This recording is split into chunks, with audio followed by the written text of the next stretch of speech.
The body camera begins pointed at the floor, not because the wearer was hiding, because the deck wouldn't stop shaking. A strip of silver tape fluttered against a black coolant pipe under emergency lights. Not violently, just enough to notice if you'd spent 40 years around broken machinery. Senior maintenance specialist Nolan Greer touched 2 fingers against the wall beside it. Still wrong, he muttered. The alien officer behind him sounded irritated. Pressure reading stabilized 8 minutes ago. Nolan didn't answer immediately. The ship groaned somewhere deep below them, a long, tired vibration, like an old truck climbing winter hills. Then he looked up. That's exactly what scares me. The transcript skips 12 seconds here. Recovered audio afterward contained only coolant knocking and distant alarms. The carrier Velisar was never meant to survive frontline combat this long. Its reactor cooling network had been redesigned twice, patched many unofficial times, and officially condemned the previous year. The records disagree about that last part.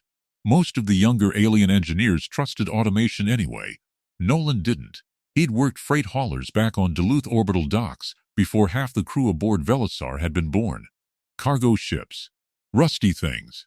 Ships that smelled like oil-soaked gloves and stale coffee packets left near heaters too long. Machines talked, according to Nolan. Not literally. He hated when people said that. But they had rhythms. And rhythms changed before failures did. The alien chief engineer Tarev followed Nolan through the reactor corridor while steam drifted across the ceiling grates. You attached adhesive material to a military coolant artery, Tarev said carefully. Duct tape. Yes. It's temporary. Tarev stared at the trembling silver strip again. You believe this solves the crack? Nolan barked a laugh that echoed strangely through the corridor. Hell no. That was the moment Tarev later testified his confidence began to fail. The reactor alarms never triggered. That became one of the tribunal's largest embarrassments afterward.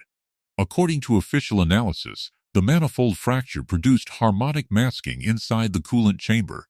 Sensors interpreted instability as normal operational resonance. Nolan heard the difference anyway. Not heard exactly. Felt. Through his boots. Through the walls. Through the strange hollow vibration that kept disappearing every third pulse. He stopped near junction hatch C, closed his eyes, pressed his palm flat against the pipe. The younger technicians exchanged looks. One of them whispered something about human superstition. Nolan ignored it. When this ship stop humming? He asked quietly. Nobody answered. He opened his eyes again. There it is. That silence. Every few seconds, Tarev frowned. I detect no silence. You're listening for noise. Wrong habit. Nolan peeled another strip of duct tape from the roll hanging at his belt. The sound made several crew members look over. Small sound. Sticky fabric separating. Ordinary. I used to tell apprentices something, Nolan said while wrapping the tape around the pipe seam. If a machine stops sounding like itself, you listen first and trust the numbers later. Body camera footage shakes violently here. Someone is running. A coolant burst erupts from an overhead seam, spraying freezing vapor through Corridor 9. Visibility collapses instantly. Alien crew members begin shouting conflicting instructions. One slips, another freezes completely. The ship's automated voice continues reporting stable coolant pressure. Stable. Stable. Stable. Nolan grabs the nearest technician by the shoulder and physically turns him toward the emergency wheel valve. Manual override, Nolan snaps. The system hasn't authorized. Kid, your system's already dead. It just hasn't admitted it yet. That line appeared in recruitment posters afterward. Nolan would have hated that. The technician cranks the wheel. Nothing happens. Frozen locked gears. Nolan exhales once through his nose. Not angry. Tired. Then he pulls a small heating torch from his tool bag. Old thing. Burn marks across the handle. One side wrapped in faded blue tape because the grip cracked years earlier. Tarev later admitted that frightened him more than the alarms. Not the torch. The fact Nolan brought manual tools onto a warship sophisticated enough to calculate battlefield trajectories across distant moons simultaneously. You expected system failure, Tarev says. Nolan keeps heating the gears. No, he replies. I expected people to trust the system too long. The recordings become unstable here. Pressure warnings finally begin screaming through the corridor. Too late. Coolant temperature spikes hard enough to frost the walls white. Crew evacuation starts across lower engineering decks.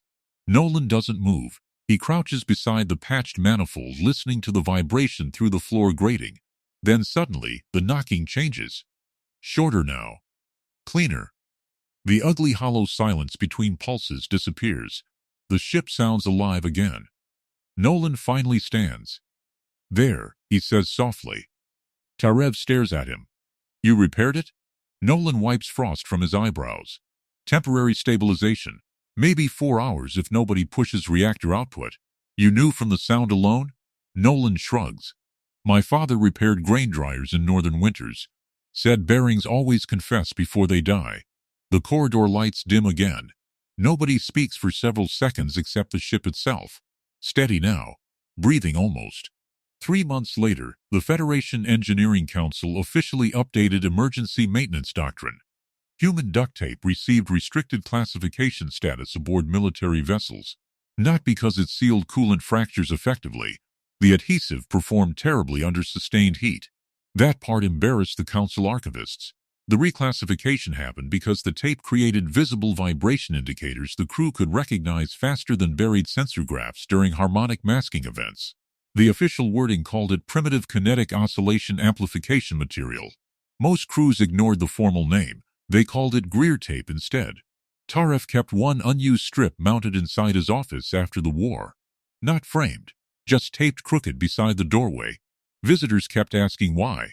He usually answered the same way.